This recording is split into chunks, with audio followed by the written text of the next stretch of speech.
good afternoon to wherever you are in this ever-expansive now moment. Welcome to the Pleiadian Blu-ray Show with your host, Shamanka, Natalie, Alaya. Hello, everyone. Myself, Bridget Rau. Hello. And today we have a special guest on, well, two. We have Larry, who's here to talk about the Sun Star Rite that was just coming in. And we have Sif, who's listening in but may poke in later on to say a few words about some other information within the evolution of the Star Rites that Natalie and myself and Larry and Sif are all kind of a part of now. It seems it just keeps expanding and more information is coming in. So, Larry, do you want to say hello to everybody? Hey, everybody. It's great to be here. Thank you for coming. Oh, you're so welcome. What a delight. So, basically, for those of you who don't know what we're talking about when we say the Star Rites, all of us have been through the Mune Key, which is an ancient tradition. It's shamanic in its culture, and these have been passed down for thousands and thousands of years, from spirit to persons who spent their time in more seclusion areas. They were like the monks or whatever you want to refer it to. They're from around the world. There is no separation. And the Mune Key is a collection that Dr. Alberto Villoldo traveled through Peru to various nations and collected. When you receive the rites, you open up different avenues and channels for yourself. And they say that, spirit may come to you at some point and give you a gift of a rite within dream or meditation or whatever. And Natalie Alaya had received the Soul Star Rite. And then I had actually received the Lyran Triple Infinity Rite. And then Larry last week started talking, and he now has one that's called the Sun Rite. The Sun Keepers. Sorry, the Sun Keepers Rite. So, Larry, do you want to talk a little bit about how that came in for you? Yeah, we were just having a conversation, right? And it was earlier that day I was doing some sungazing, and I've been thinking about the Sun Keepers Rites for a while and what they were, what they may be. But that particular day, I did about 10 minutes of solid sungazing, got in tune with the sun like I usually do as my eyes ease real easy into it. Saw the illuminated pink, the side-to-side swirling, kind of letting me see into another dimension, which I personally think it's a portal to the Pleiades myself, and what we're seeing is the light from the great central sun of Alcyone of the Pleiades through there. So it was really strange because a lot of times when I sun gaze, my body will turn a complete green and then a complete indigo. This is after I've let my eyes adjust for a few seconds after I'm done sun gazing. I'll go in the bathroom and my whole body, it's not just reflections from my eyes or something in my eyes because I let them clear out, and my whole body just will turn green and indigo. But this time it turned pink. It was doing a pink, and then it was going into green and a little bit of indigo. And I really felt like, with the cold moon and everything that was going on in December, I really feel that I was given a gift, maybe some sort of a gift to an understanding to be revealed at a later time, maybe. Just another step in putting it together. But I really do feel like the Sun Rites, the Sun Keepers Rites, are very important because it directs us to the source, that source within. And I do have to apologize to everybody due to my technical situation. I've got a perpetual echo in my ear. So, but anyway, that being said, it was just really amazing. And the synchronicity of that chat we were having that day, you guys, when we decided to do, this show, it was just amazing. And I feel blessed, and I feel like I won't fully know exactly what those rites brought to me, for some time. Yeah, I was going to say we were chatting, Larry. You just cut out. Source. You cut out, Larry. I cut out? Mm-hmm. Yeah, just at the end. Okay. All right. Where did I cut out at? We heard you said you may not know what they mean at the time. And I think that's actually to be expected with the rites because every time I do any of the rites, the Healer's Rite through the Creators Rite of the Monet Key, and anytime I do any of the other rites that have come in since, they evolve and they change, and more information comes in. And it's funny, kind of like the Shakana that I was gifted this week. Everyone's going to have their own interpretation of what it is and read the frequencies and stuff on their own way and get their own information. I think it's just a kind of like a step in setting that intention to receive those rights. You receive it at an energetic level, and then as the seed of potential grows, you learn more and more and you disseminate more and more. Yeah, it's like a drip of downloaded information. It's not like, you just look at the sun one day and then, you know the whole meaning of life, and, you can tell anybody everything that's ever happened, and you know it all. It's just a faster and faster articulating stream of downloaded information, I thought it was interesting, Larry, too, when we were talking that day in the group chat, we had so much information coming in. It was like one after the other, but you kind of made a joke, like you were like, oh, the Sun Keepers Rite, and I was like, what? And that's kind of came from that. You were like joking about it in a way, but not really. I could tell you weren't, but you mentioned it kind of like a joke. And I knew right away, as soon as you said that, I got tingles all over my body. Oh, I knew it right away too. The synchronicity was crazy. And at that point, I could just feel the flow going with us in the energy. Yeah, it was amazing. I've been finding a lot of that happening lately, where the synchronicity is just leading one thing to the next, the next, the next, and part of the message I keep receiving is to trust, because a big part of what we're getting in, like maybe we joke it off, like Larry was like, oh, the Sun Keeper, right? A lot of times we're not trusting it, or we don't have enough like confidence or something behind it, like, well, I don't really know what this is, so I don't want to put it out there, but they want us to trust what we're receiving in and share it with others, and to discuss with other starseeds, so that we can continue to expand and grow and help each other. Yeah, I totally agree. I got to admit, I was nervous for the show because I kept wondering what it was supposed to be downloaded, what was supposed to come through me. But I don't have a syllabus per se, and I think you're right, Bridget. That's just how it's supposed to go down. They want us just to kind of flow through consciousness.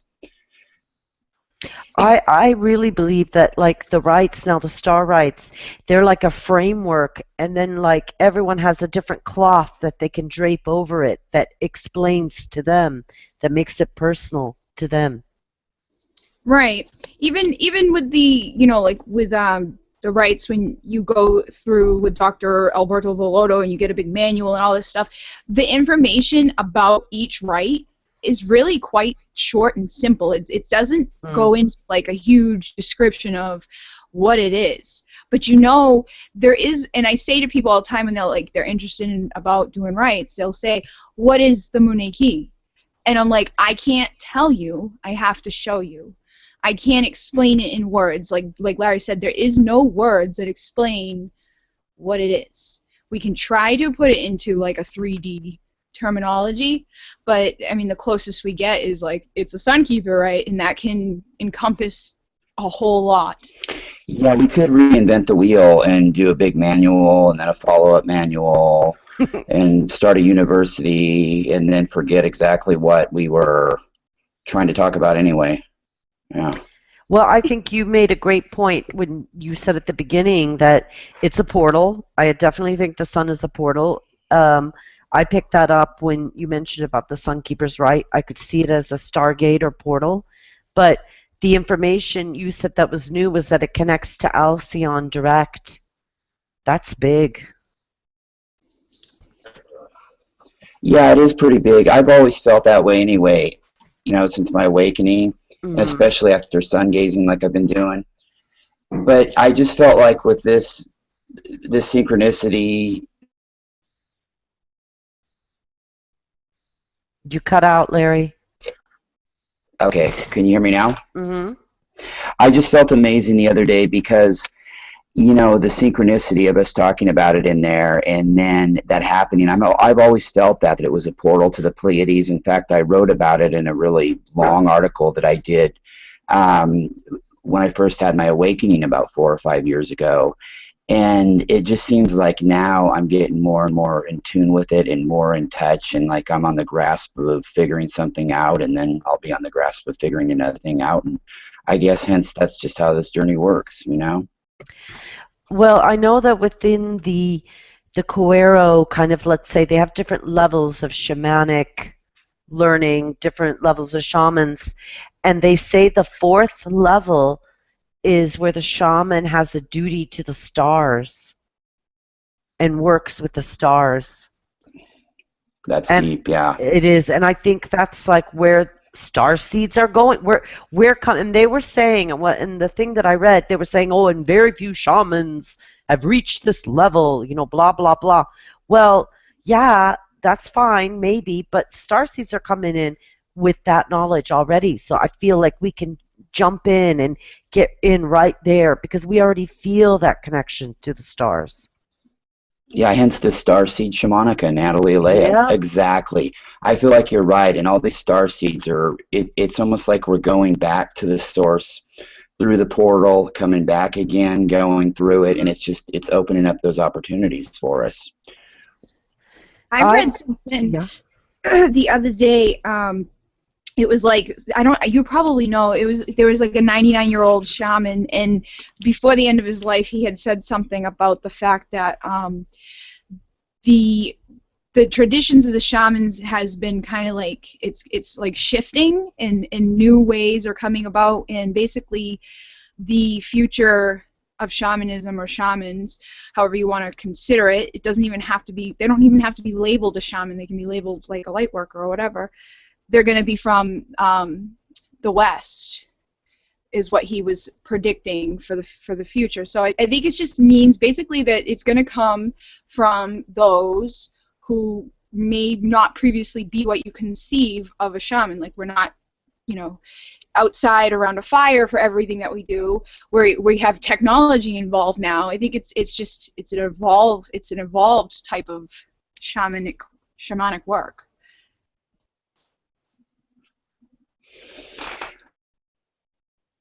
Hello. You guys are both muted. So I know I turned my mic off. Sorry. It's okay. Can you hear me? Yep. Hello? Hello. I can't hear you now. Hello? There's problems. Can you hear me now? Yes. Now I can. Natalie? Hello? Hi. Okay. Natalie's muted. Okay, Why? so let me try this again. Let me.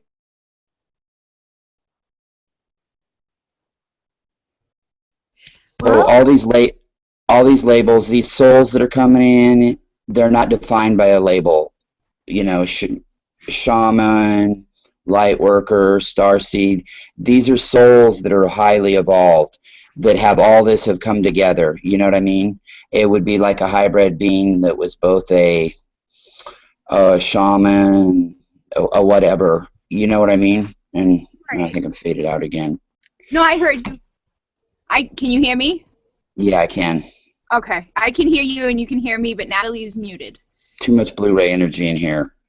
I know. Exactly. So I think one of the big lessons that I always like to harp on is people that want to get caught up in labels, you know, or rewrite a manual, pay all this money to get a certificate, a copy of the manual, an autographed pair of gym shorts from the doctor, you know, things of that nature. But it really comes through source and comes through spirit. And as these energies come through, we're awakening to this. Humanity is awakening to this. It's coming from within, not from a manual. This is, and I think Natalie's alluded this before, this is available to anybody on their own pace, on their own time. And this echo in my ear is killing me. But I think we get the gist of it. Right. Did you mute Natalie, or did she mute herself? Sorry, She guys, must have my been. phone was ringing, and Oh, so I just muted because it was like right next to me. So that's all. It's done now. Yeah, just to go back a little bit, I think all the labels and everything, and they're coming from the labels are going to go. We don't need them really as we move forward, and it's coming from the West, and I truly believe that a lot of the star seeds have, some of them maybe this is their first incarnation, but a lot of us have incarnated before as indigenous people. And so we already have that knowledge in our Akashic record, basically, and we're accessing that. right. I feel that way too, and I always say that people, because a lot of the people who come to the Moon Key, once they start, it's like they're almost remembering more than they're learning. Absolutely. And then they'll even have dreams where, like I've had loads of dreams where I'm a healer or among an indigenous tribe and stuff like that, and it just really made, and then I got it confirmed by different readings, and I had a reading by a Paco in Peru, and he said, oh, you've been Coero before, he told me. That's awesome. Yeah. I've had so much, like, in the beginning I was really worried, like, to go ahead and start giving rights to other people because I'm not a shaman. I don't do that. Like, I'm learning, like, but the only way to learn for me is by doing and by taking action, even in regular mundane jobs. I'm the type of person that I have to, like, physically do it myself before I can actually accomplish something. And in the beginning, I was doing the rights with other people. They knew I was new to it, and I explained that to them. But I got so much confirmation along the way by the information that comes to me from other people, from other shamans, from you, from synchronicity, that just shows me, like, I was already doing stuff naturally that is being done by others, like, consciously, who had previously learned. So it was really awesome to, like, know that the words I was speaking or the information I was sharing was not just me making it up. It was guided. Yeah, I think too, that's a great point that Natalie brought up about the dreams. There's a reason why we're attracted to these certain things. And I think Natalie probably incarnated once here as a shaman or an indigenous. Myself, I've had the dreams like that, but never anything indigenous related. Mainly just getting out of here in a spaceship while Atlantis and Lemuria were flooding. So I feel like my incarnation is from the stars, and really the only other connection I have back here was during that Atlantis Lemurian time. And I feel like I worked with shamans and things like that, but that wasn't my expertise or forte. You know what I mean? And there must be a reason why we resonate. You faded out again at the end of season 8. Okay, I was just touching on that there must be a reason why we resonate with these things, like why Natalie resonate with the indigenous and the shaman side, right? And these dreams that we have. There's a reason for it. You know what I mean? Yeah, definitely. I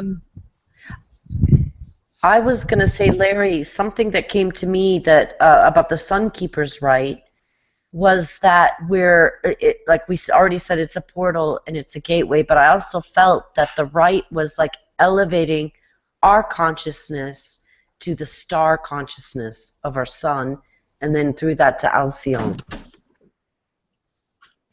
What do you think of that? Does that resonate? Yeah, totally.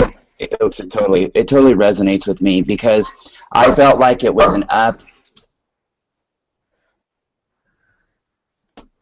Sorry, more difficulties. I really felt like it was an overall collective raising awareness this time. I mean, I felt like when I was getting it here, I felt like it was the whole collective as well, getting some kind of an impact and some kind of a little bit of an ascension kick into gear, for the whole collective of humanity. I really felt like it was that important, especially with the time of the season and, going through the cold moon. I just felt like the time was ripe, and with the synchronicity that, this was for all of humanity, not just for somebody like me to receive this or, anybody in particular. And what we had discussed I'll just remind you, in our group chat, was that I was feeling, and you said you could see it too, because you sent me the rite, by the way. I received the rite, and I saw pyramids. That was amazing. And I saw orbs, and I felt like an orb went into my third eye. And I do think it's an orb type rite, if that makes any sense. Well, it does to me because, as it's well known, my contacts are through orbs. They come down to the ships, multicolored orbs, solid colored orbs. And that day when we were in the chat, Natalie, and you're like, okay, send me the rite. And we concentrated on it, I felt such a tingle in my pineal gland. Mm-hmm. And you were just like... You cut out, hon. Yeah, I was just going to say we were doing that. You were like, give me the rite. And I focused on it, and I felt that tingling in my pineal, in my third eye, right above my two eyes, on the forehead. Mm-hmm. And I felt like, and you were like, okay, I got it. And I really felt that. I mean, that's no like, oh, wow, I was just talking myself into feeling it. It was just amazing. It was so amazing. And then after that, in the chat, I think we got the Sun Keepers Rite. And then Bridget was talking about the moon keeper. The moon goddess rite. I think it's a moon goddess rite. Like, it's connected, the moon and the goddess. Yes, I was actually just thinking about that before when he was talking. It came back up because for me the Sun Keeper is kind of like almost like a masculine type feel throughout all the past, whenever they're referring to the sun or anything, it's been kind of like emasculated. But with the energy of the moon, it ties in with the goddess, and it ties in with the feminine. And I'm in the same boat as Larry right now. Like, I know it's there. I know it's something that needs to be done, but it's evolving slowly. I kind of have to... I find that in order to continue on with something, like when you feel like information's coming in from spirit, or you have that like quick knowing, then you take some time, and then you set the intention to learn from it, and then meditate or whatever you want to do. But with the Sun Keeper Rite, I felt like that was something we would do, gazing at the sun, to do the transmission. And with the Moon Keeper Rite would be something that we would do at night on either the full moon or with a new moon. And if it was a new moon, we would use a candle during the ceremony, or a fire during the ceremony, to pass that on to others. It doesn't even have to be in the physical. It can just be like imagined in the third eye. But I feel like those times, like we do the day, and then we do the night, we do the feminine, and we do the masculine, similar to the Day Keeper and Wisdom Keeper, right? In that type of feel, I feel like those two should be kind of like a combined force. Yeah, exactly. Isn't it kind of the reunion of the masculine and the feminine? I mean, it kind of ties into twin flame. Maybe the moon and the sun are the ultimate twin flames uniting. Ooh. I mean, you notice more and more during the day they're closer to get together. They're out longer together. You cut out after together.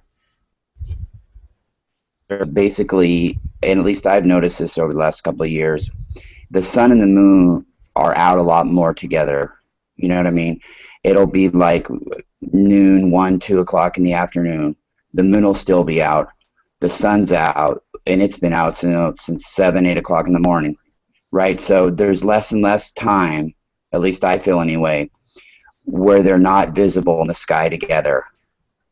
It's funny that the day that we had the chat in the chat about the sun, when you were speaking about that morning, I was on my way to the doctor with my mom, and we were sitting in the car, and we were at a red light, and I could see the sun, and I was staring at it, gazing at it, and I could see the like it wasn't hurting my eyes or anything, and I had to ask her, I was like, is that the sun or the moon? And she's like, that's the sun. And as I was staring at it, I could see the only what I could describe is like when you look at like a picture of the solar flares that come off. And the moon didn't look, I mean, the sun didn't look round. It looked like it was shaped differently, and I could see the stuff coming off of it. But it was almost like it was the moon and the sun together. Like it had that feel. Like it didn't hurt my eyes to look at it. I didn't have to like strain. And it had like both attributes to it. It felt very combined energy, which was really cool now that I think back on it, is what we're talking about. Well, you know what, you guys, since 2012, when we had that 1 in every 26,000 year eclipse where you had Alcyone and our sun and the moon have an eclipse, the first 2 sun, 1 moon eclipse since in 26,000 years, I felt like the sun at that point, I could like look right into without having much of an adjustment. I mean, it takes me literally like a second or two to stare right up at the sun, and I'm completely tuned into it. It starts illuminating, moving to the side. It doesn't take, it's effortless for me.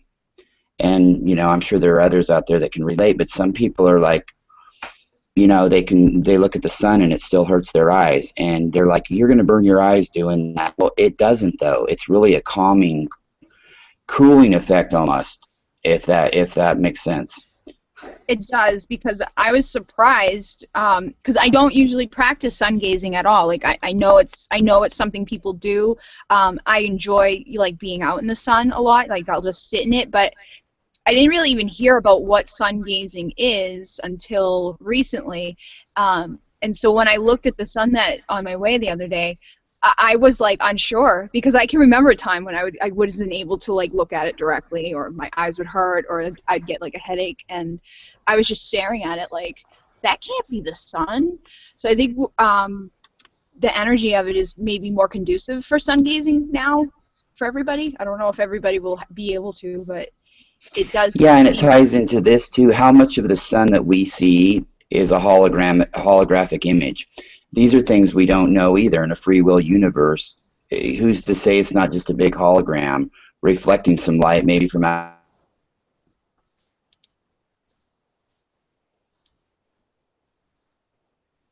From where? Say the sun's getting hotter and hotter and hotter, but yet I can look at it with ease, without, it's effortless, you know, yeah. Sorry, you cut out for just a little bit. Were you saying it was a hologram from Alcyone? I'm saying that's a potential. Wow. I mean, it sure jives. I mean, they say the sun is getting hotter, getting closer, but yet it seems like it's less harmful and less potent on your eyes to look at. And it just seems like it's shaped different and brighter. Yeah, it's crazy. Yeah, did you notice the shape seems different? Like octagon kind of. Yeah. Not.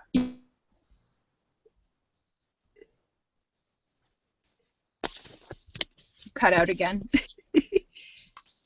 Like you're seeing one part of the octagon.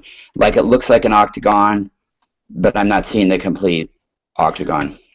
Right. Well, it's funny because when I look in the mirror at my eyes, my pupils, sometimes they take on that same type of feeling as the sun, like where it has that octagon shape almost, but not completely, and it changes and shifts.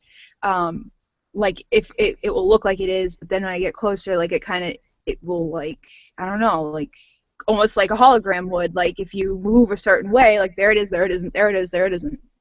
Mm-hmm. It's like our eyes are adjusting the dimensions. Maybe our pineal is trying to bring all these dimensions together, and our mind is trying to use our earth filter still, and we're just trying to reconcile the, you know, I don't know. Mm-hmm. This echo is driving me nuts, but. No, that makes sense, Larry. It definitely does, because that was just like, and it's almost through sacred geometry where we're beginning to get more information. Exactly. We talk about the geometry. You cut out. I want to know what he's saying. I know, me too. Because he's like, his energy must be really strong right now, you know? Yeah. I was basically saying. You keep cutting out on. The sacred geometry, it really resonates with me because I think you've talked about it before, Bridget, And it's like these geometric shapes that we're seeing floating around. I mean, that I've been seeing for years now. And it's just, it's information downloads through the sun. And it's becoming more and more. Yeah, I think it is becoming more, I think you were going to say more accessible. And, you know, pretty soon we'll be able to totally dissect 3, 9.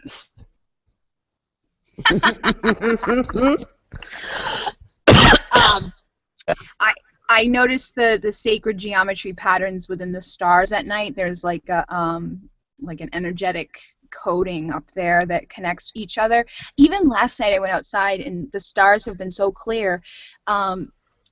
It looked like, you know, like when you look at a picture of the Milky Way, where it's like really like a condensed part where there's so many stars collected together, and that feeling was out there. Like there was a lot of, because there wasn't a cloud in the sky, but there was almost like cloud-like energy that was connected between the stars. And sometimes if you allow your eyes to adjust just right, you pick up patterns that mimic the sacred geometry. Yeah, you do, and they're getting closer and closer in the night sky. You know what I mean?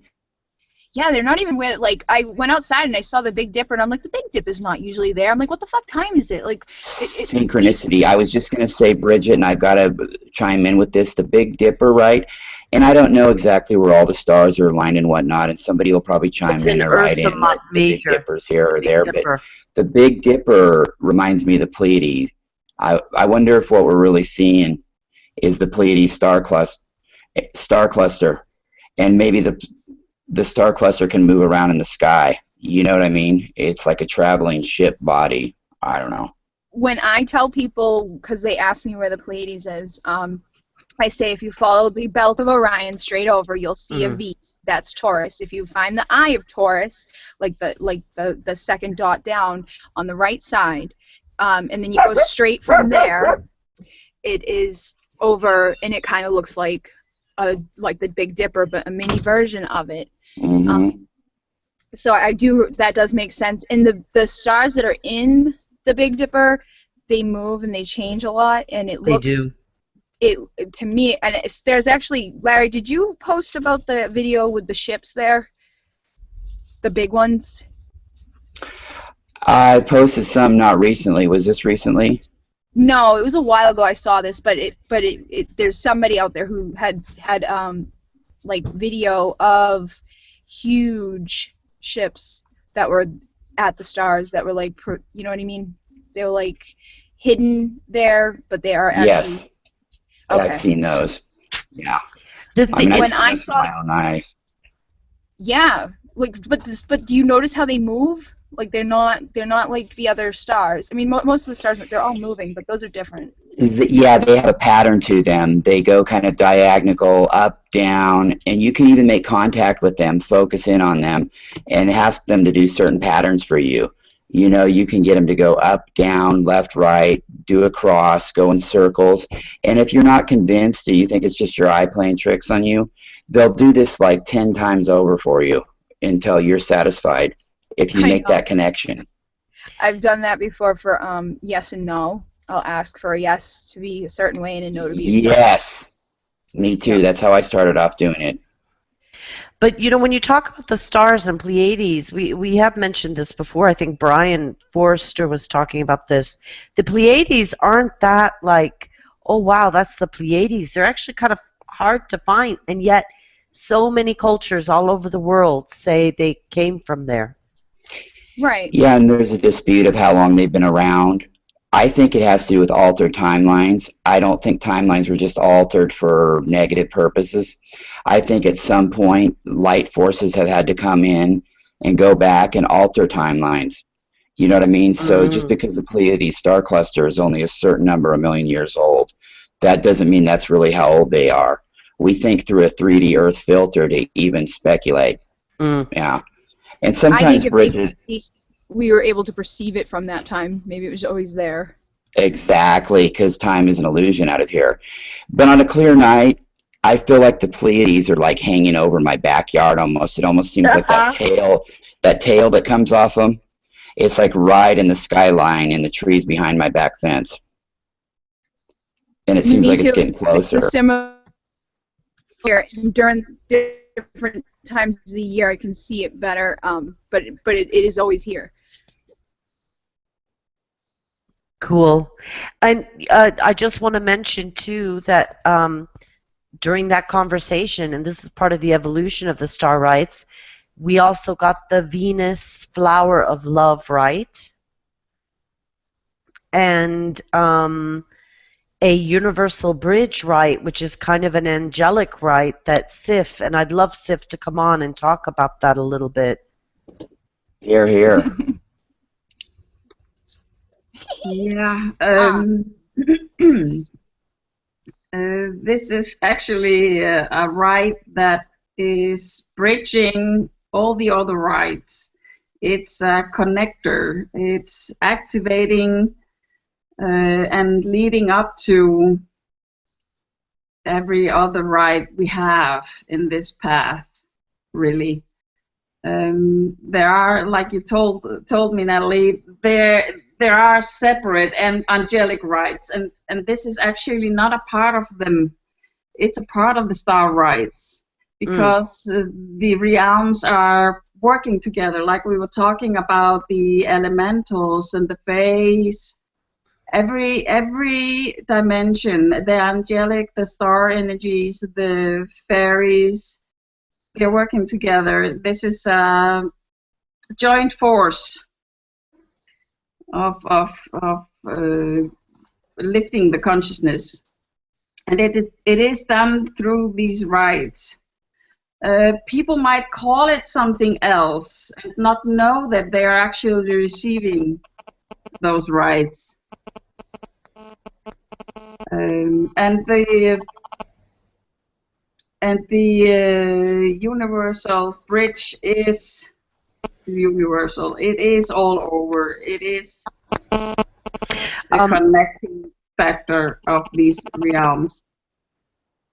I just saw that Bridget sent a message saying that it's the Chicana rite, because the Chicana is considered the bridge. Yeah. It was just very synchronistic for me to, after receiving the Shikana the other night and looking into all the hidden meanings of it, and me knowing that I was going to find my own interpretation, but the word Shaka means to bridge or to connect, and they refer to the Shikana as like a portal of life or the portal to the universe. So for her to be calling it the universal bridge, it was like, oh, it's like the Shikana, and we're talking about sacred geometry, and it's, you know, it's sacred geometry. It's just everything we're talking. It's just synchronicity. Exactly. Very confirmational. Very. And then there, just when you were mentioning that, another rite that came through while we were talking was the rite of the Fae, to connect to the fairies and the elementals. Exactly. Yeah. So we're gonna have, like, I think probably like a whole bunch of Star Rites, people, that you can receive, and I'm really excited about it. Yeah, people want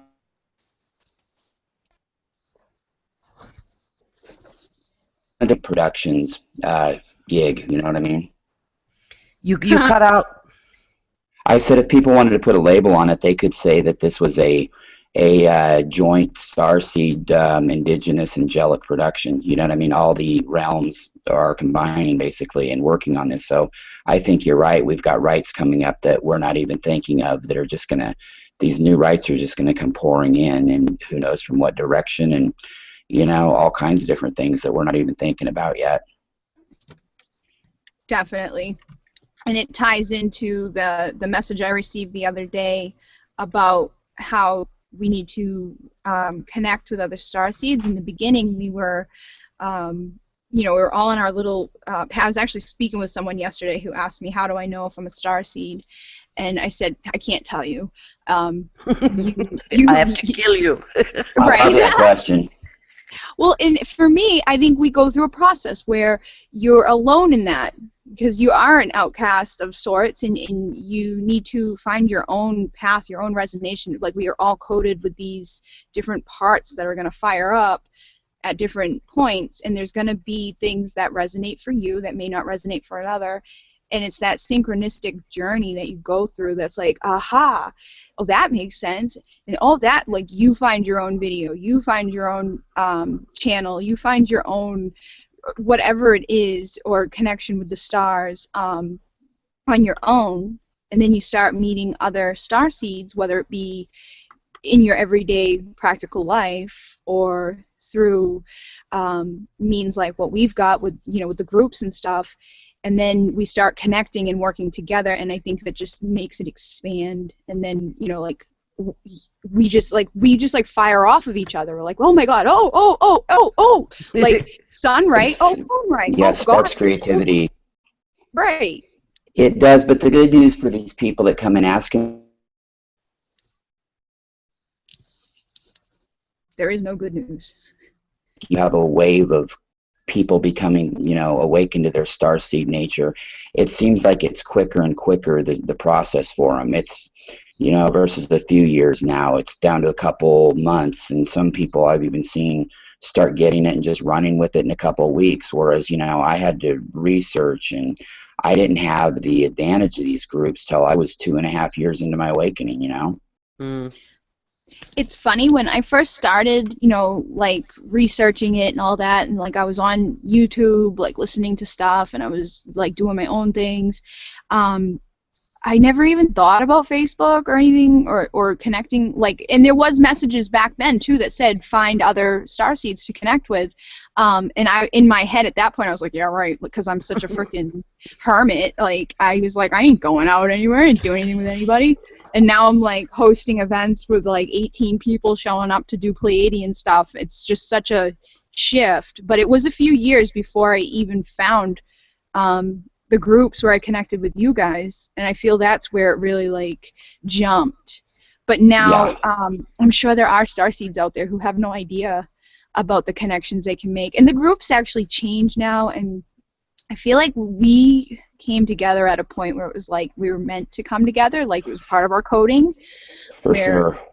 we were supposed to. I can remember listening to Larry years ago, and then now it's like I never thought I would be doing what, you know, like I was like, oh, he knows so much, oh my god, like put him on a pedestal. But then, like, through listening to stories, I'm like, oh, I do the same, like we have like almost the same story. Exactly. I'm listening to a synchronicity. I thought the same thing about Greg Prescott, right? And then did several shows with him, or around him doing several shows. So it's amazing. And I didn't find any of those groups till I was about 2.5 years in my awakening. I had my own group called the Fringe Thinkers, which is still out there, but we only had like 20 members at most for years. And every time What? I would try to type in Starseeds or Pleiadians in the search engine on there, I would never find these groups until the weekend after Thanksgiving 2013. Yet I had been on there for 2.5 years with my I can't own believe you group trying to just said talk that. about this stuff and going on YouTube. And then I was thinking the other day, you mentioned Facebook. I was like, how can people not know that Facebook exists? And then if that's the case, where is this other media outlet that people are congregating on? It doesn't seem to be Skype or Google Plus. Yeah, a little bit, but I mean, it just seems like there's an untapped market out there. We don't know about them, or they don't know about us yet. It's strange. It's so funny you just said that, because I didn't even know groups existed for a while, and when I first found out about them, and it was like, you know, I searched for Pleiadian, I searched for Starseed, and nothing popped up for a while, and then at one point the group, the Pleiadians, the big one, had shown up, but it had already been. I think at that point it was close to 30,000 members, and I was like, where the fuck was this when I, like, why? Yeah, it was 6,000 when I joined the group, and it was the first one I found as well. And then I became an admin about 9,000, and then of course 30,000 was when you probably came in. I was in Indigo Adults before I found the Pleiadian one, but I didn't want to be in Indigo Adults. I wanted to find Pleiadian one. I was just trying to find people that were like me. Yeah. But don't you think, too, guys, that, like, a lot of people ask, like, how do you know you're a starseed? How do you know? How do you know? They always ask it. How do I know? How do I know if I was a Pleiadian? Yeah, if they're asking, I think feel the fact they are. It's Yep. like, because the people that are not starseeds don't even know what the fuck you're talking about if you say starseeds. They're like, huh? You know, earthlings, real, you know, the pure earth, because there are loads of those people too. Like, there's all sorts of different, you know, types of people and souls. They don't even connect or hear the word or anything. So if you're questioning it, You are probably. you are. I think so. When I think. yes, Sorry, guys. I think I just get irritated, and I've bitched about it a lot, is that it's the tone of how somebody asks. You can tell when somebody's asking if they're interested just to hear your take and they're doing their own work as well. Or you can hear it in their tone if they don't want to do anything and they just want you to explain it to them. When ironically, in the time you could take to explain it to them, they have endless resources on YouTube, Yahoo, Google. I feel like telling these people Google it sometimes, because there's more information out there, and they can use that to discern for themselves. And if it resonates with them, Yeah, it's like they want you to do the work for them. I know. yesterday when I was asked, it was presented to me in a way that I would actually answer, because I feel the same way that Larry does about it, that a lot of times people are like asking you for their answers. Yeah. And I do say that all the time. I'm like, why don't people just fucking Google it? Like, if you're asking me, obviously there's somebody out there who's already fucking put it out there. But this person yesterday who had asked me, I had met at one of my meditations, and I actually said it to them. I was like, are you aware, like, of starseeds, things like that? Like, are you one? I asked if they were one. And then it was a few weeks ago, and now they messaged me yesterday to ask, you know, this may sound weird and blah, blah, blah, but I've been thinking about it, and I was just wondering, like, I wanted to know, like, how do you know, or something. The way it was questioned and worded to me was one that I would actually take the time to answer, and that was my answer, was like, if you're asking me that, I would say you are, because you wouldn't have been like, oh, you know, like, it's those words, the Pleiades, the Pleiadians, Sirius, those things that spark something in you. It's the undertone, it's the resonancy, it's never what they say, it's the intricacy with it. You know, and Bridget, I've told Cut out. ask that, and then when I've told them to Google it, they're like, no, why don't you explain it to me? And like, you know what, I don't even go there. Once I get that kind of reaction, I give them an LOL, and that's it, and I'm done with them. Lol. I'm finished, fuck them. Yeah, and I actually, I gave, Because you know, I that feel like answer. we've done the work right, and I'm not saying we've done the work beating our chest. It wasn't really work. It was something we were drawn to do and wanted to learn and wanted to know about. And I certainly wouldn't ask somebody to tell me everything they know about it and then refuse to take any of their advice. You know what I mean? It's a real telltale sign. So, I mean, it would not behoove me or them in that case to, you know, tell them all this stuff. You know what I mean? Because it's not going to resonate with them at that point.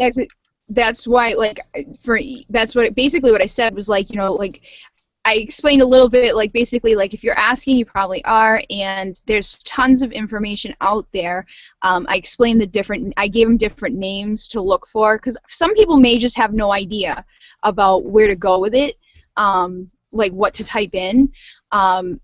So I actually have a playlist on my channel of all the different races' characteristics, and I said, you know, if you want to start here and see if any of that resonates, then you can kind of go off on your own thing.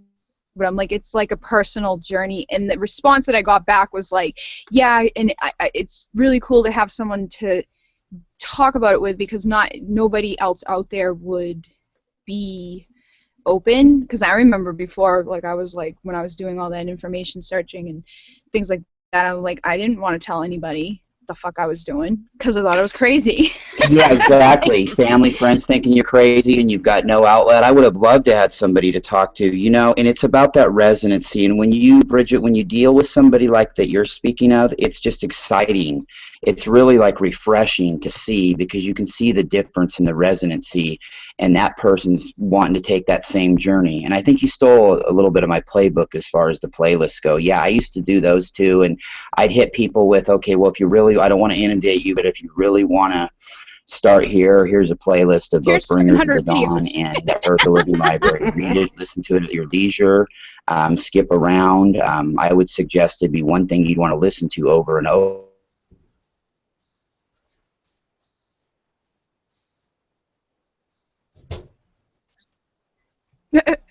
Hello? Larry. And the characteristics. Mainly, I just would tell people to use it for a reference point if you need a little bit of resonancy to sink in. You know, it's there, but if you're not already pushed in that direction of hearing about the Pleiadians and for some divine reason interested in them, you know, it's not really, it's not really going to be as beneficial as if it was meant to be your time. Yep, I agree. And, you know, Pleiades could be, or Pleiadians can be a starting off point. You know, maybe you spent time in Pleiades in a past life or before you came here, but maybe you're Syrian or Lyran. And a lot of Lyrans have moved to, or Arcturian, and a lot of Lyrans, because Lyra wasn't it like in the Orion Wars, Lyra was decimated, and they moved, a lot of the Lyrans moved to Pleiades. Fled the Pleiades, yeah.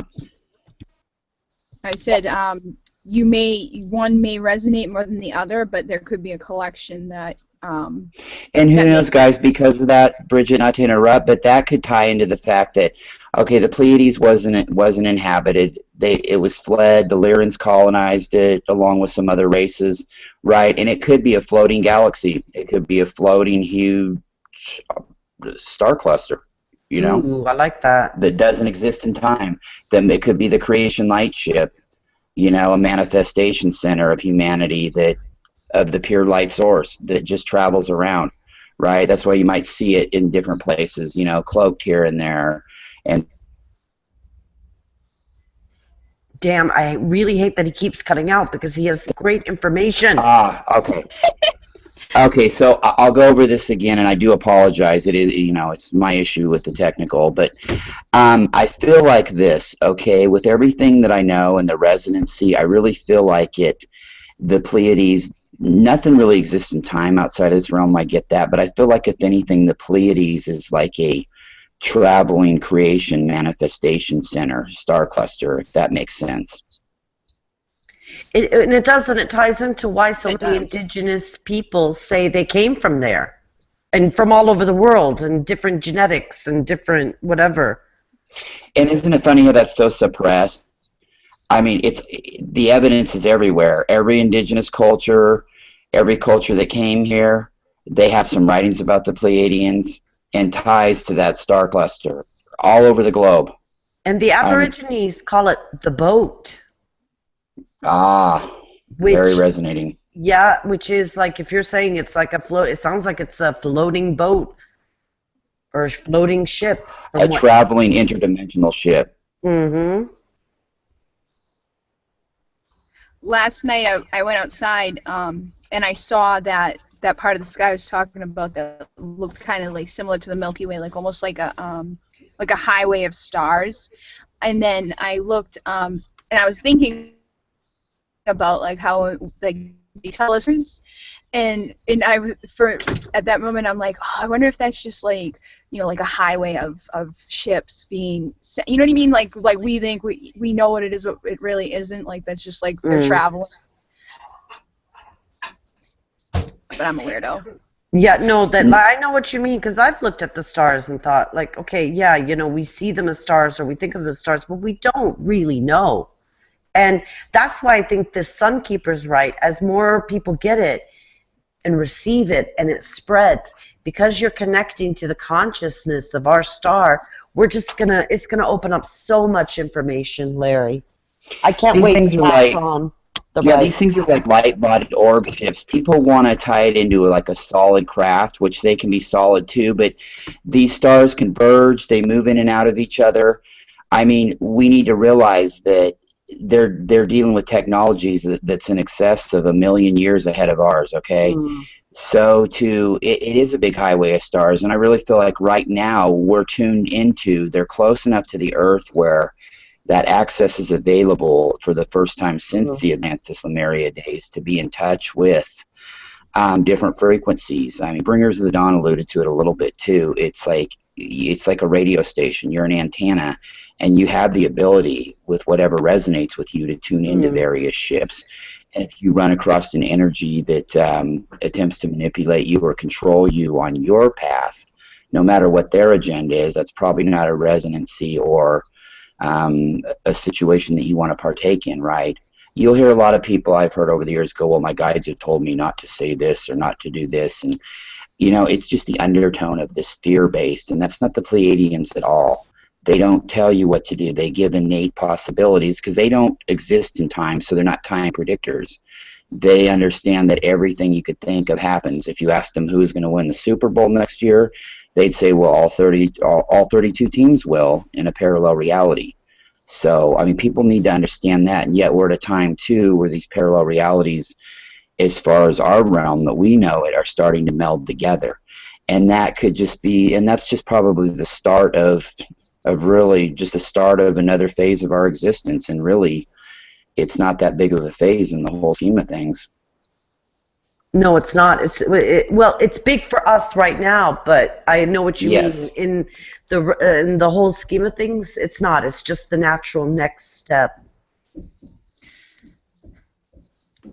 I totally agree, and I don't mean to minimize how big it is because this thing is huge. But people need to understand then, once they grasp that just doesn't stop there. I mean, you need to be open to the possibility that, yeah, you're just getting your feet wet, really, at that point.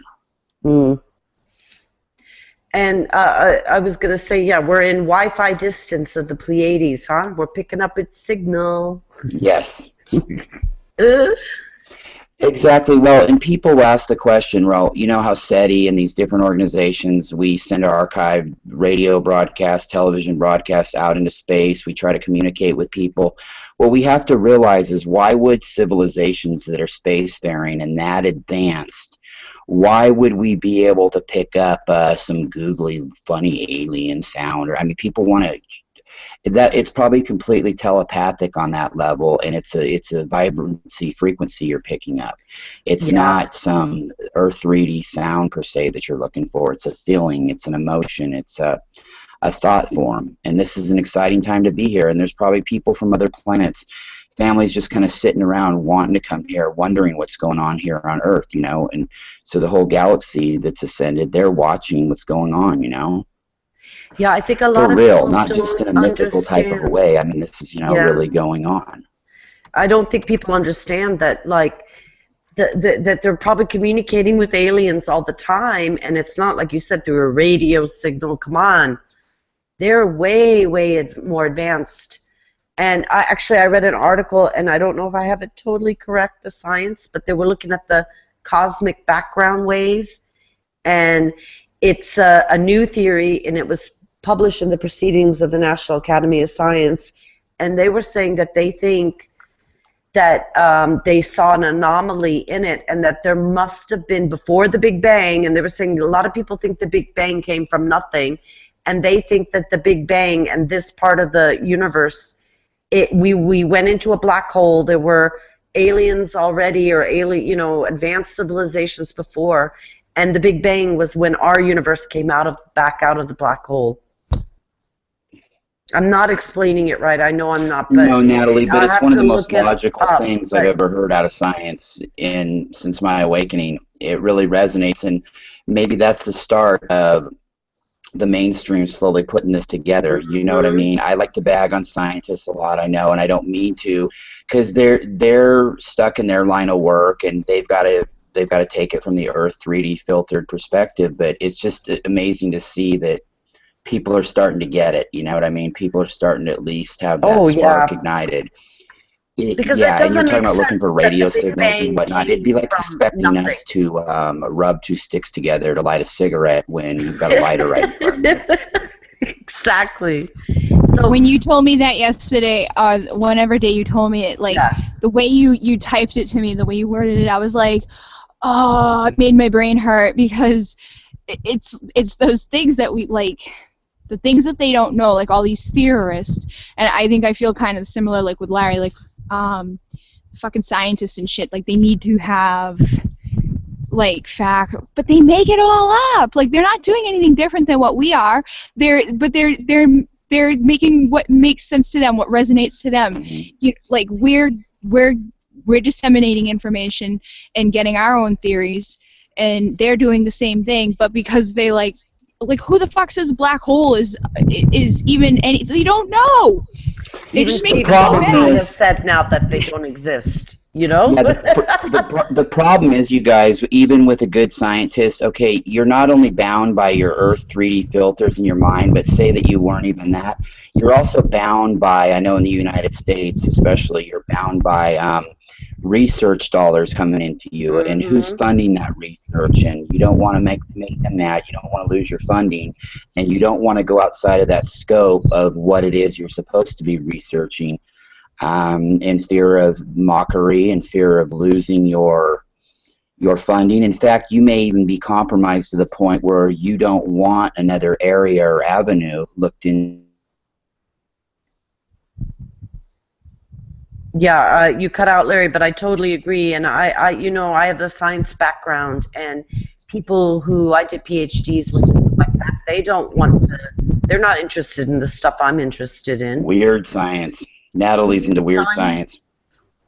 Well, it's just it's mind blowing to think about the stuff too. Like, okay, say that theory is correct, that the Big Bang wasn't that we came from nothing, it's that we came through a black hole. So think about this: every fucking black hole is another portal to another universe that's ever expanding, and you can't fucking see this end of it because it keeps going and going. And like how many in that one has black holes that lead to other ones, and then there's other ones that, like, oh. That's why your brain hurt. Exactly. I'm like, oh, my brain like exploded when you told me that. I was like, Yeah. oh, there's so much. It's just we don't even have fucking words. I'll post the article again. I'll go and Great. find it and post it again, and so people can read it and and make their own minds. conclusions. But they have these, and these are physicists who do it, but they are of a different. They're not in the mainstream, but they published in a mainstream journal. Hopefully, it'll fucking reach more people to at least start them into the thinking of, like, and that was part of the conversation I had yesterday with that person about asking about the starseeds. One of the responses that I got back was like, you have to be pretty arrogant to think that there isn't other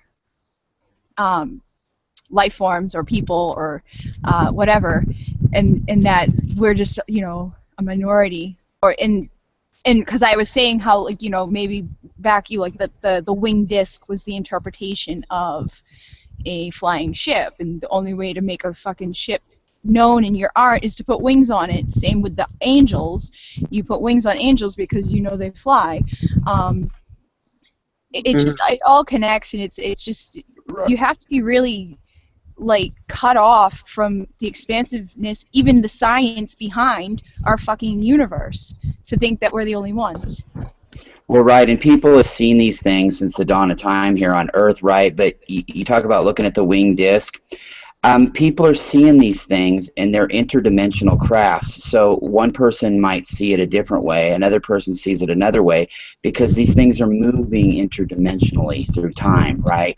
And so we're only grasping a small portion of what this thing looks like, and it's so advanced it could morph and it could look like a stain on a t-shirt, on a truck driver's t-shirt at a diner, or it could look like the most immaculate thing you could ever imagine. Right, and I tell people that too before I do meditations with them to connect with different star energy. I say in the beginning, like when I'm doing my little introduction, I'll give like a brief, like, this is what we're doing. the energies that we're going to be connecting with are from Sirius. I'm not going to give you any preconceived notion of what this being may look like or feel like, because I want you to disseminate the frequency yourself and see what you see. And I find it's funny, at the end, almost everybody sees the exact same thing to a degree, whether it be they were all white beings or they were wearing white gowns or they had white hair. They're all picking up on the white aspect of that particular frequency. And I really think like that. That's good, Bridget. I like that. I mean, because you don't want to tell them, oh, you're looking for something that looks like Jack Black and drag. You know what I mean? Yeah. And the thing is, too, like, okay, so if we're connecting with Lyra and the Lyran beings, a lot of people perceive them to be cat-like or whatever, but it doesn't mean they are. I mean, some Lyran beings are Very human. You know, yeah, they're interbred, they're human-looking. I mean, yeah. They may have feline features, like eyes or something like that, but doesn't mean it. And you may not even see them as a fucking person. You may see their aura. You may see them as an orb. You may see just a color. You may not even see anything at all. You may just feel it. And that's another part of it. Whatever you're more open and tuned into to connect with spirit, maybe you see, maybe you feel, maybe you hear, maybe you know. That's how you're going to perceive the frequency. Whatever your particular perspective of connecting with spirit is okay. If it resonates with you and you're using discernment and, you know, and speaking of coming down in an orb.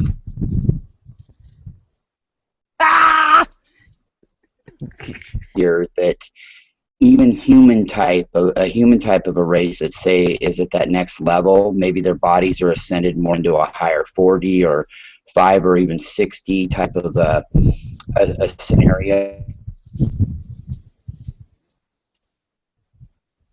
You keep cutting out. Come down in orb forms, it's like humans on this orb coming down, or it's one being on the orb, or it's a collective of them on the orb, you know, but they can't, it's hard for them to manifest here. So that's why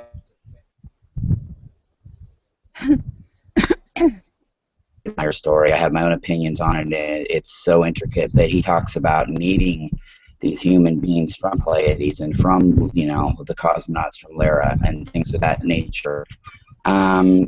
You know, I'm not so sure that whole thing wasn't some kind of a Nazi UFO hybrid humanization program in Antarctica or whatnot.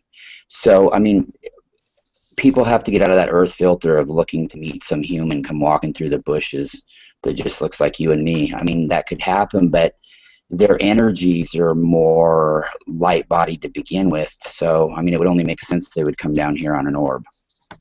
I totally agree with you, and I feel like that, yeah, the people that are like, oh, I met this, like, the gray alien or whatever, you see those stories, honestly, I don't believe that, but I know I've communicated with, quote, aliens and seen them through the orbs, and for me, that's enough. I don't need to see. Why do they have to be here? They probably can't even breathe the air here. Come on, we are, you know, our bodies, our DNA makes us made for this planet. But light can travel, and light and orbs are a part of the light, can go anywhere.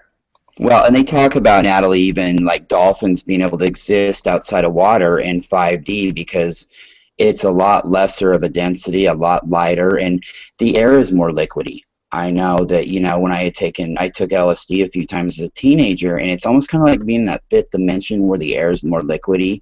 And so, you know, maybe humans breathe through some kind of a gill system at that point that's built in, and then it's just too dense, you know, and maybe a lot of these ancient astronaut pictures that are painted all over the world, whether it's in, you know, probably the Quero have some, the Mayan have some, all over the world. They look the same. They look like they've been down here in a breathing apparatus, right? And so they probably had to, like if we went to Mars or the moon, they probably had to come down here, the original Pleiadian humans, or who in other races that came here. It would only stand to reason that when they were spacefaring civilizations still in somewhat of a human body form, that to come down even into this density, they had to wear, you know, they had to wear a breathing apparatus and what we know of as, you know, an astronaut suit. I mean, we had to get the idea for that kind of suit somewhere anyway. So, you know, I mean, it only stands to reason. Yeah. Yeah. What were you gonna say? No, I was just agreeing. Sorry. Oh, um, it's this more synchronicity. I was yesterday. I was at that the big mandala for peace, and we made the huge grid. But I was talking to one of the shaman women that are in the area, and I don't even know how we got on this subject, but I was mentioning, I don't know if she mentioned dolphin or whale or whatever, but the next meditation that I'm offering is the Syrian dolphin journey. And the other night I was going to, because I never know what's going to happen. I just know like the idea behind it, like, okay, we're doing a Syrian dolphin journey. But when I went to bed the other night, I put on like a thing for your third eye type of soundtrack just to go to bed with, but I couldn't sleep. So I'm sitting there and laying there, and then I saw what we're going to do in the journey, and we're connecting with the dolphins and the whales, and she had mentioned yesterday something about the ocean of stars, or the star oceans. I forget what she called it, but it was like these oceans that exist between the dimensions, and the dolphins, I feel, go through them. The ones that are here, they have access to, like, it's there's access to the other dimensions, the other oceans through the universe, and they were like, I was there and I could breathe and I was fine, and that's what we're doing. Like, we're doing this whole journey underwater, but we're able to breathe. So I just think it was kind of cool synchronicity, because in my mind, after like seeing it, I was like, how the fuck? Like, I was worried. I'm like, how are people gonna deal with that? Because I know some people might get nervous or freaked out and like, oh, we're underwater, can't breathe. But I don't know. I just thought it was cool synchronicity. Well, I think isn't Sirius B, or one of the Syrian one of the Syrian planets is actually a water planet. From what I Right. understand, it would be like Earth, but being completely water. And maybe that's some sort of a portal here. Maybe there's a portal underneath our ocean floor for these dolphins to come in and out of, I just think that we've ignored far too long as a collective the vibrations and the information that the dolphins have had available to us right there in front of our face. What exactly that is, I can't articulate. I think I have a good idea, but it's just an important resource that we've had right there. And all these are definitely possibilities. Just the fact that we're thinking about them and talking about them and feeding off of each other and coming up with these ideas, to me, makes it so. And Natalie, the book that I sent, it was more of a, it's like a preview of a book, but there's a lot of information in the preview. There was a part about it. It's called The Keys to the Universe, but it's all about the different portals, and like the 12 keys to the universe, and how there's so many portals all over Earth that connect with the what do you call it? Was it Agartha or the Hollow Earth or?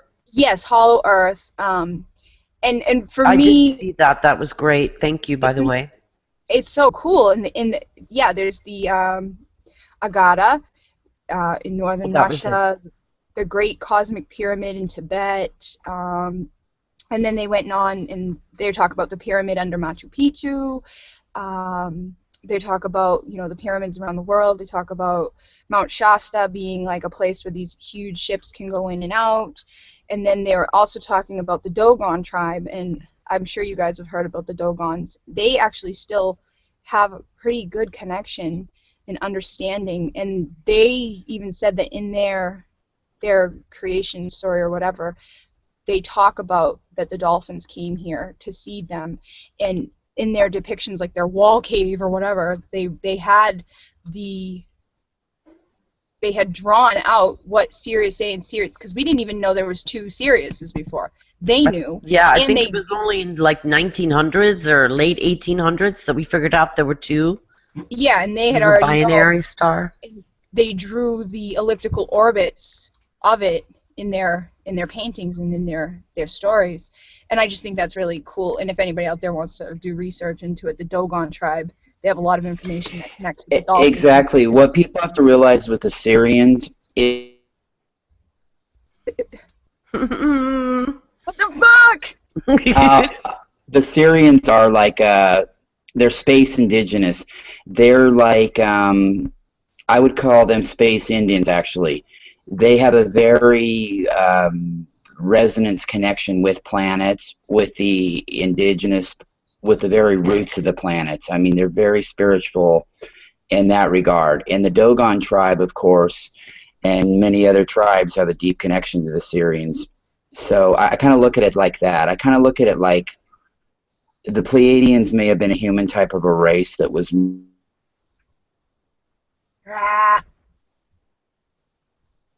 Sorry for the technical difficulties. Yes. It's funny, so we can buy a fucking thing. Yeah. No, it is. Donate to PEP so we can I get have all proper that now. It's microphones. just it's weird. The energies are really messing.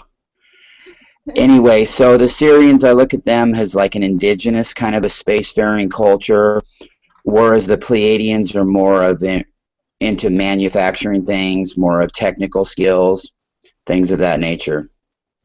Mm-hmm. When you were talking, Bridget, about the ocean between the dimensions, I think the rite that Sif was bringing through, the Chicana, I'm going to call it Chicana Rite, the Universal Bridge Rite. The Chicana Rite. She was saying the Chicana, that she was saying that it was like the glue that's in between each dimension that holds it, and it holds all the rites together.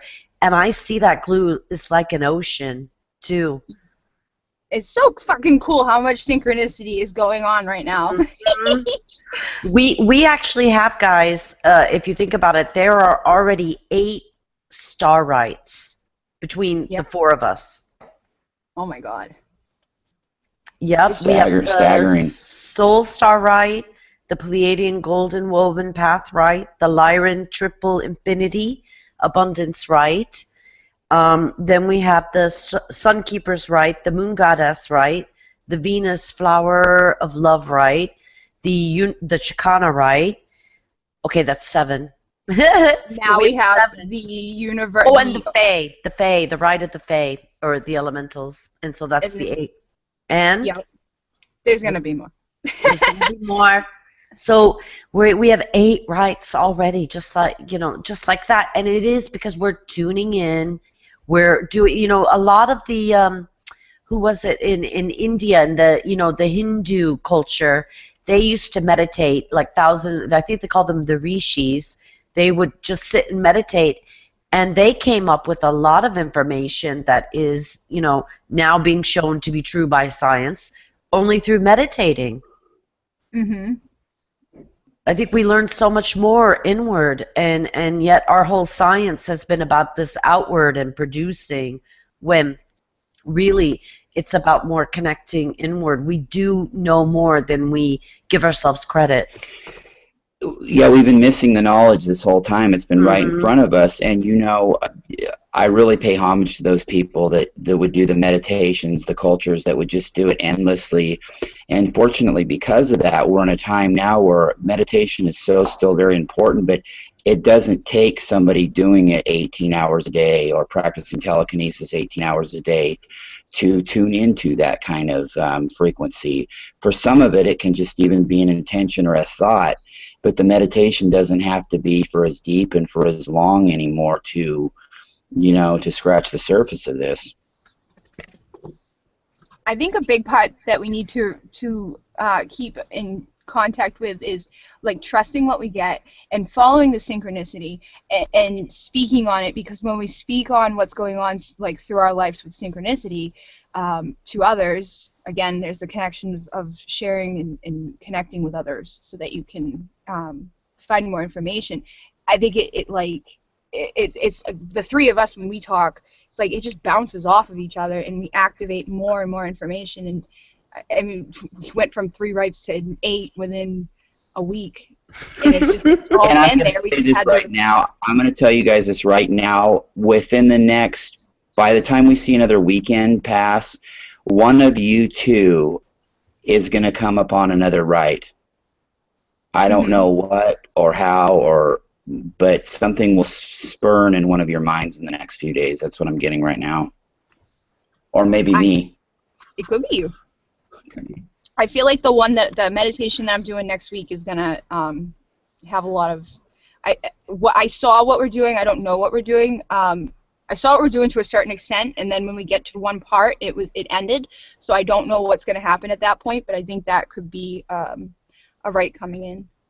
Oh, They cool. didn't show it to me, and I was like, "What goes on in there? I want to know." You know, and part of all these rites, part of the lesson could be, and I don't know if anybody's ever touched on this, is to really, we talk about going in within and trust in our instincts, but it's one thing to just go on instinct alone when you don't have a high consciousness and it's just kind of a fear or flight thing, but as the consciousness evolves to this higher level, it gets to a point where it's just completely acting out of instinct alone, and once you learn to completely just trust your instincts and not to second guess, because I mean it happens anytime you don't go with your gut instinct. Of course it really comes back to burn you, or it could be something small and you're like, well, yeah, I kind of figured that, or I knew that, but now it's almost like we're not really having to think about it as much. More and more we're just going off of instinct, but yet having the consciousness as a collective, and by of course people like us meeting and of like mind and resonating with each other, you know, it's just incredible, and that opens up another gateway, that opens up another gateway, and on and on and on, and so we go. I think it's part of the starseed evolution, and these rites are going to help starseeds to evolve and bring even probably technology, information through. Yes. When they receive these rites, you're connecting with the consciousness of stars and other planets, a much higher consciousness. As humans, we seem to think that we humans are the highest consciousness, and that's total bullshit. There's way higher consciousness even on this planet. I actually think the other way. I think like down to the crystal. I think the crystals have the highest consciousness on this planet because our whole planet is a crystal being. No question about it. Undeniable fact. So, yeah. I was just reading this part about the pyramid under Machu Picchu in Peru. It says, after the fall of Atlantis, one of 6 cosmic pyramids containing the wisdom of Atlantis was built here under the site where Machu Picchu now stands. It is linked to Saturn and the moon, and it holds one of the keys to the universe. The pyramid has now been destroyed completely, but is still energetically active. It is the linking point between the hollow Earth, Saturn, and the moon. The angles of communication access Earth through this portal, bringing symbols that have plant as crop circles. They are needing to expand the minds of humanity. The silver ray carrying the divine feminine light also comes through here to Earth and hollow Earth. This portal is about the power of the divine feminine and the right use of that power. It is about seeing the whole picture and having an objective view. Machu Picchu is one of the 4 two-way interdimensional portals of Earth. The others are in Tibet, Stonehenge in the UK, and the Great Zimbabwe in Africa, and they allow beings to move in and out of the universe. Commander Ashtar, who is in charge of the intergalactic fleet of spaceships stationed around Earth, is the guardian of the portal of Machu Picchu. He belongs to the hierarchy of the Great Central Sun and has a vast fleet of spaceships patrol his universe. They are particularly engaged in protecting our planet and us, and he and his fleet connect to the Earth and also access Hollow Earth through this place. This is the only portal through which he can bring his mothership, which is an enormous energy almost as large as Lady Gaia herself. He only has one mothership, and once through the portal, it moves to places where its huge energy can be accepted. These are new when...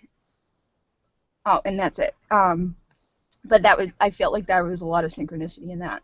Like little bits of information. Powerful stuff. Is that the Keys book that you're talking about? Yeah. Yes, and I want to buy it because it cuts off different parts, but I feel like there's aspects within it, because obviously this is information that was channeled to somebody, but I feel like there's a lot of aspects within that where we're talking about the portals, we're talking about the universe and the feminine and the moon and all that stuff.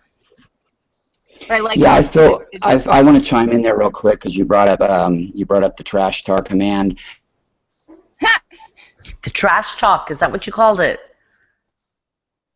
Is about 90 to 95% on. My concern would be, is again that they're caught up in a name of a being. And I think what it ties into too is we start seeing more of these portals open up, and we start finding more information about different portals that have always been discussed, right? And maybe it gets to the point where we are our own portal. We can advance a level. We can create our own portal as a soul and a being and an energy that goes in and out of that at will, sort of like astral traveling, but being wide awake, you know. You cut out about Ashtar. Did you restate that? You're saying that like many people are using that name? Larry? Did he call it the trash talk command? Yeah, the ashtray command. No, Oh, the ashtray. I just don't really vibe. I don't like the energies. I think that all in all, the Ashtar command is not evil, but I see it as more of a breakaway type of. I don't know. I just see some arrogant reasons within it. I mean, because people that I know that are really hung up on the Ashtar command will always talk about, oh, well, Lord Ashtar or Commander Ashtar says this or Commander Ashtar says that. Again, they're giving their power over to a particular. Yeah, I do agree with that, Larry. You cut out, but I do agree they're giving their power over, making it sound. Even if it was completely on the up and up, just in and of itself, calling it by some 3D Earth name. That in and of itself is going to get people missing the complete point and message, even if it was the most benevolent message you could ever imagine, just on that basis alone of putting somebody's name to it, an individual's name, to me is a red flag. But that, of course, is for everybody's own growth path to discern. You know, I've had my own dealings with that kind of with the Ashtar command, what that energy is, and it's a long story. It's not a completely bad thing, but I don't really get along with that particular being too much. Well, sometimes too the energy could be pure, and maybe it's not even called Ashtar, but other people have their agendas and they kind of project it onto it, and then it's like maybe you're not actually. A lot of people then are connecting to the projected image rather than the real energy. Right. Yeah, exactly. And it could be too. I mean, you know, you had that radio broadcast in 1977 or the TV one in the UK where it was either a hoax or the Ashtar command broke in on that.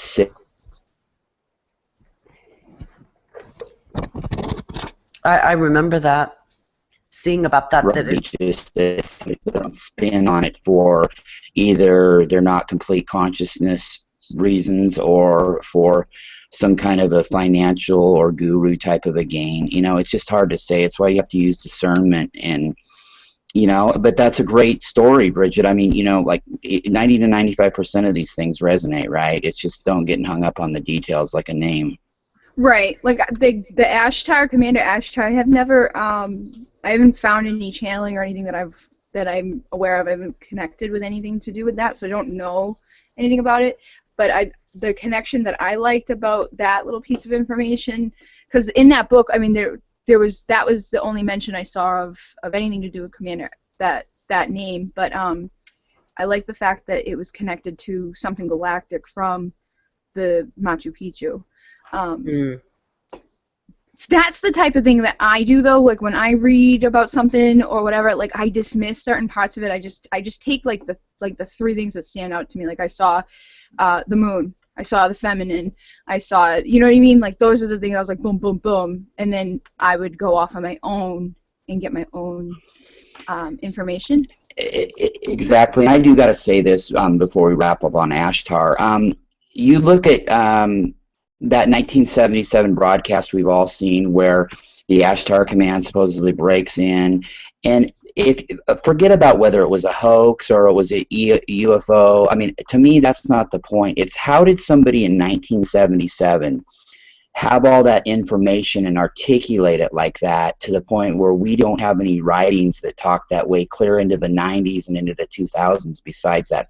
I mean, where in 1977 did he know about the Ashtar command? I mean, the only reference I can ever find to Ashtar earlier than the 90s was on some obscure book one time Michelle Walling and I were going through. So I'm wondering where in 1977, and if that was a hoax, who that person was and where they got that information. I don't give a shit if it was a hoax, a false flag, a UFO. And every time I try to bring up that point anywhere,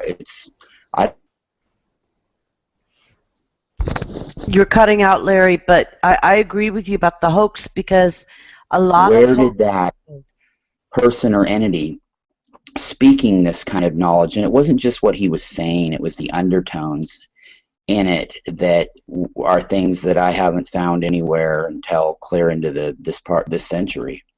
So that to me is the most intriguing thing in 1977. Who and how did they know to say those exact precise words? Oh, I've seen it. Larry, sent her the link to that. It's quite interesting. It was like the BBC got cut in and this voice comes on. It was across all, like on all TV sets for the BBC. Maybe you can send Bridget that link to the YouTube vid. Yeah, I will. It was actually an affiliate. It wasn't BBC. It was ITV. Oh, and yeah. It was it was like an affiliate of theirs in a small, very small remote part of England. It only affected, I don't know, a couple little small towns from my understanding. But on YouTube, they do have that tape. So okay. I'll get that to you.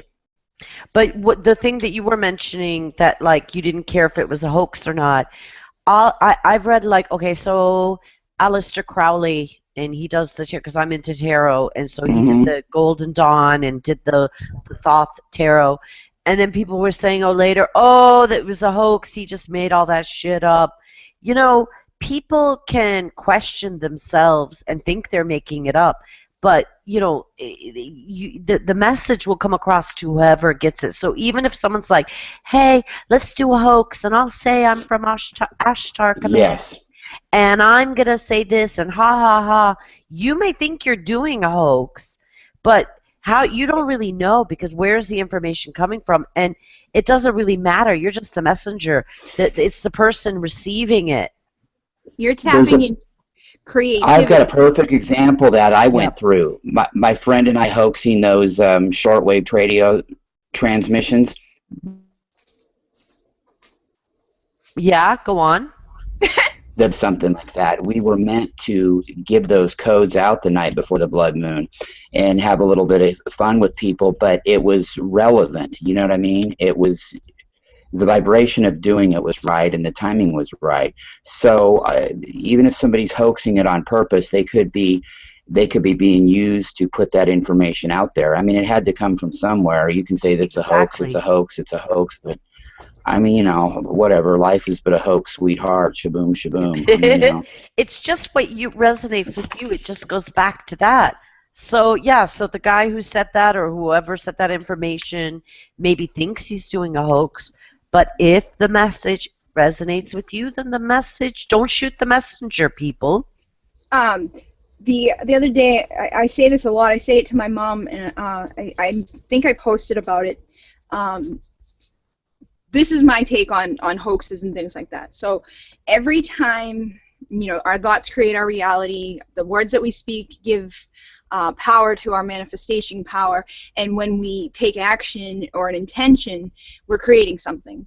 And I said, every thought that you ever think is real. It's there. You've created it. It may not take form in 3D, it may not take form here, but maybe somewhere in part of our universe there's another dimension or galaxy where, like, every fucking dream you have, every fucking thought you have takes hold and does something. So, like, if you are saying something like, I'm the Ashtar Command, blah, blah, blah, blah, and you put out all this fucking information, you're creating it, and it may take a few years for it to come back around, because it's all a big spiral, and everything we experience it more than one time. Maybe that's what happened. Like, these people kind of just did it playing around, and because they set that intention, they created it, and it became something that was put out into the consciousness, and we're all connected to the same consciousness, so other people picked up on it, and now it's a real thing. Yeah, it has to exist somewhere in that spiral, that interdimensional spiral that we go in and out of time with, kind of like hitchhiking the galaxy.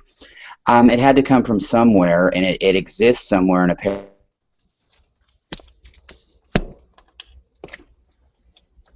3D filtered mind and really use some open mind logic, right, and break it down, how can that not be the case? I mean, you know, it came into your mind for some reason. Right. Maybe that was the jump start it needed to bring in information similar to it. I hear a lot of people now. I hear a lot of people saying, "Well, it could have been my imagination. I think I was making it up. I don't know if I was making it up or not." And we got to stop this, guys, because the imagination is actually a valid tool. You know, Yeah, we've done everything we could to stunt our imagination, to stunt kids' imagination, to calcify our pineal gland.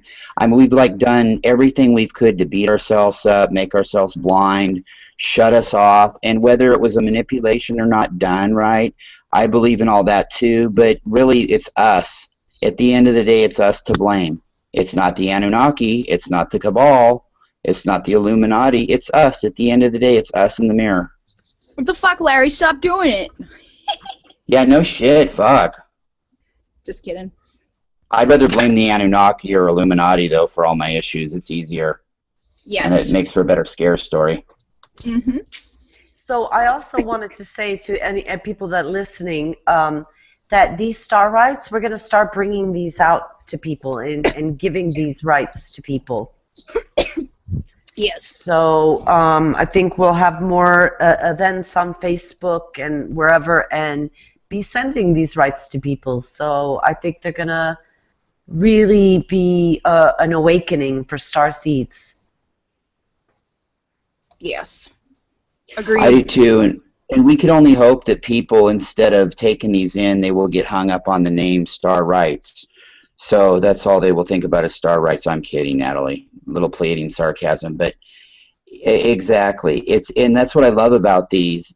It's not so much the title and the name. It's the energy of it. I'm finishing his words when he cuts out. I know, I like it. I think it's cool. It's a new take on Thank you.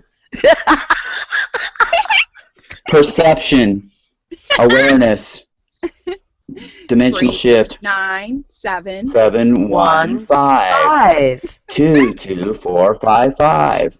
Dude, I totally think we're fucking like making something happen with that. Just saying. People are gonna be starting to say 3, 9, 7, 1, 5 all the time. And not know why.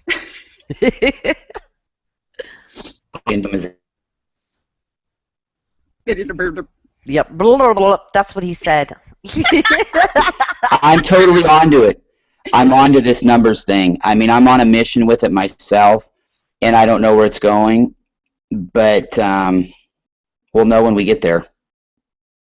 I think you're channeling in some type of energetic coding, and you're not the only one who has, because there's other people out there who've actually like created whole number patterns and things that resonate with different aspects of healing. And there's a lot of people who follow it and say that it works. So you need to figure out what 39715 does.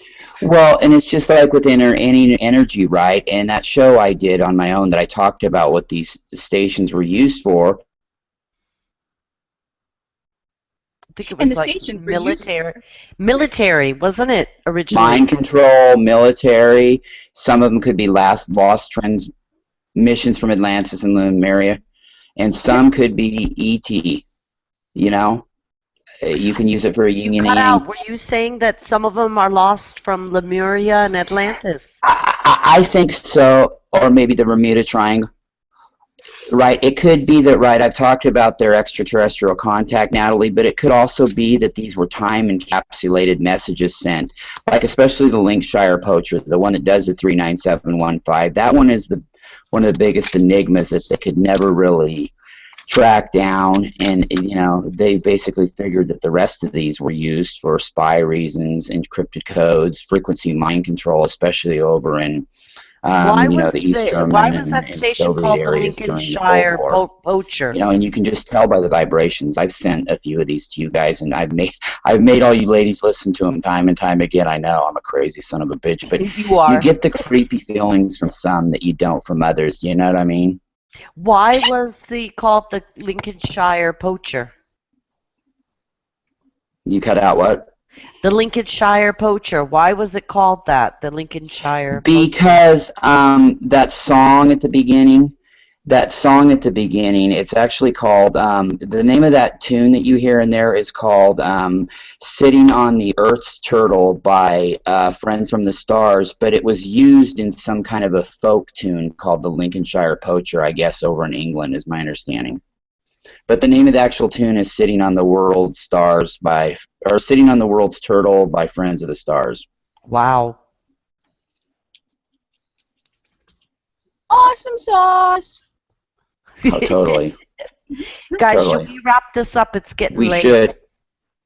Alrighty then. Well, Larry, do you want to cut in and out and tell people where you can be found? I would love to come in and out of the dimensions. You can find me at you can find me at let me make this real short and simple and get to the fucking Pleiadian point. You can find me at the Pleiadian Light Grid Project, Pleiadian Express Productions. They're both YouTube, Google Plus, and Facebook pages, YouTube, Google Plus channels. You can find me at a million different Pleiadian Regional groups. I promise, and Shaman, that I'll get that right one day. Pleiadians plus attitude. Pleiadians. Oh yeah, French thinkers. And basically anything Pleiadian, I'm there, except for one particular group now that's completely secret that nobody will know about anymore. We're not in that one. It's a secret. Don't tell anybody. It's off the grid. And Natalie Alaya can be found. Yes, you can find me at Starseed Shaman on Facebook. I have a YouTube channel of the same name and Google Plus, and Twitter is Alaya Healing. And my website is alayahealingservices.com. Plug mine too. What? Plug mine too. Plug his. Oh yes, I will. And Larry's website is larrylocken.wix.com, Pleiadian Express Pro. So yeah, you can reach him there, and me at alayahealingservices.com. Beautiful. All right, and I am Bridget Rau. You can find me on Facebook. You can find me, I'm connected with the Pleiadian Blu-ray show. I have my website, becreativelyu.com. I have my own page, Divine Essentials, New Paradigm Healing. I've been making some videos on my YouTube channel, just under Bridget Rau. I can be found at Shanti Shala in Plimpton, Mass. I'll be going there for a few events. I have a Syrian dolphin journey scheduled for the 20th. I'm going to be doing a reunion in the teepee on the 9th. And I have another series of the Monet Key starting January 12th at Blue Angel Healing. And speaking about the fusion of energies and connecting with each other to kind of make our stuff grow, there's going to be a big event at Blue Angel on the 16th and 17th. It's a whole weekend. There's going to be Jody St. Onge, Paulette Gloria Harwood, James Wesalucci, and Nikki Lamambre, and they're going to be doing an event called Reclaim Your Life, where they come together to join forces. They're going to have yoga. They're going to teach you how to cook. There's actually going to, we're going to prepare food to nourish our body and our chakras. There's going to be theta healing to help restore limiting beliefs within ourselves. There's Reiki, there's sound healing. It's just going to be like an awesome weekend, cutting cords and doing all that stuff. There's going to be downloads and a whole bunch of stuff, but I thought that was pretty cool to connect in with the concept of coming together. I feel like more and more of us are coming together now to share stuff. Like Natalie, Larry, and myself are coming together and evolving and making more awesome stuff together. It's like, I got one right, you got one right, she got one right, so why don't get together and make more? And I have to say about all that, and thank you for coming on.